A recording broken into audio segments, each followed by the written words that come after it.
প্রিয় ভিউয়ার্স, আসসালামু আলাইকুম। আমি জিহাদ হোসেন।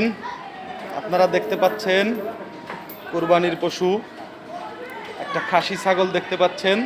মাশাআল্লাহ, খুব সুন্দর চেহারা, বড় সড়ো আকৃতির। এবার একটা গরু দেখতে পাবেন, ষাঁড় দেখতে পাচ্ছেন।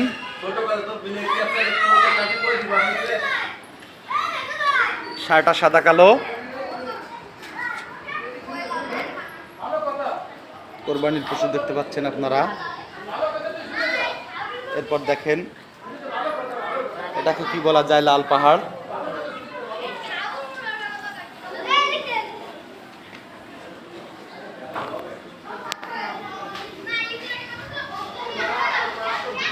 এরপর দেখতে পাবেন আপনারা, একটু অপেক্ষা করেন, দেখানোর চেষ্টা করছি।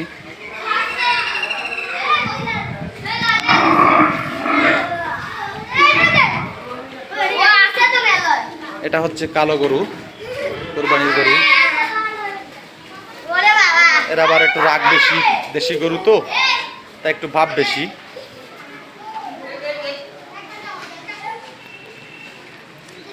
তো ভাইরা,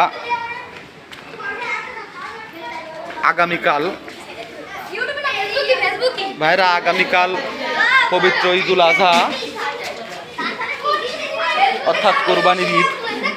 ঈদ মানে আনন্দ, ঈদ মানে খুশি, সকলের সাথে মিলেমিশে আনন্দ করা, আনন্দ ভাগ করে নেওয়া, কাঁধে কাঁধ মিলিয়ে চলা।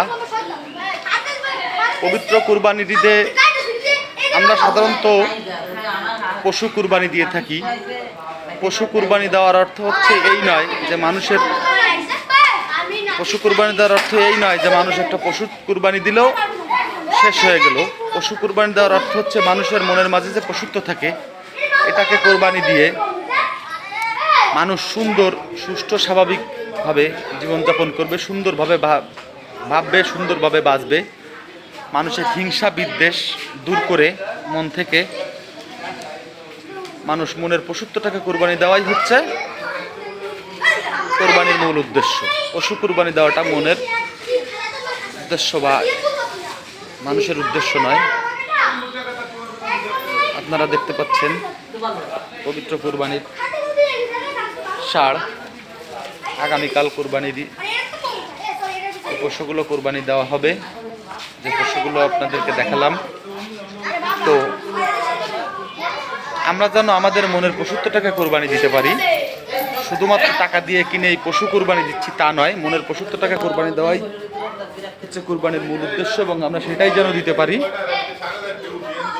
সকলে সেই দোয়া করবেন। দেখেন কোরবানির ঈদ উপলক্ষে সকল বাচ্চারা কিভাবে আনন্দ উৎসব করছে। আগামীকাল ঈদ, মনে হচ্ছে এখন থেকে এদের ঈদের আনন্দ শুরু হয়ে গেছে। আমি আমাদের নেক্সট জেনারেশনদের দেখাচ্ছি, এখন আমরা কোরবানি দেই, ছোটরা আনন্দ করে দেখে, আগামীতে এরাও আমাদের কাছ থেকে শিখবে কোরবানি কি জিনিস, কোরবানি কিভাবে দিতে হয়। দেখেন উৎসবমুখর পরিবেশ, আগামীকাল ঈদ, এখনই ঈদের আনন্দ উপভোগ করছেন। পশুগুলো দেখাই, দেখেন।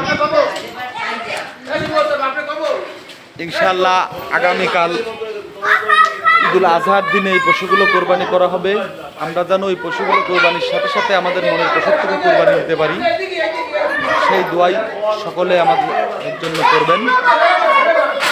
ইনশাআল্লাহ আবারও দেখা হবে কোনো ভিডিওতে। আসসালামু আলাইকুম।